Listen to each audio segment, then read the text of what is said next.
Jika kita servis minyak, kita overisi minyak, akan menyebabkan enjin jadi macam mana tak? Okey, sebenarnya kita kena tengok enjin punya sukatan dia. Jika misal kata wish, memang dia punya sukatan dia 4 liter. Jika kita isi 5 liter, boleh tak? Sebenarnya dia akan menyebab kita punya kereta, kita punya oil seal, dia akan jadi rosak, cepat rosak dengan banyak lagi.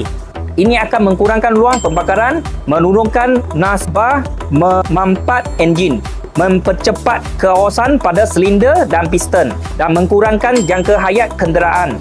Tekanan minyak enjin yang terlalu tinggi, komponen seperti valve cover mungkin cepat rosak. Tekanan minyak yang tinggi juga akan mengkurangkan kuasa enjin. Ia bertindak berlawan dengan pergerakan piston, menjadikan enjin kurang kuasa. So, kalau jika anda tambah minyak yang lebih, dia akan menyebabkan enjin anda berat. So, anda sudah dapat belajar tak? Harap video ni boleh bagi anda manfaat. Jika anda ada pendapatan yang lain, boleh komen di ruang komen.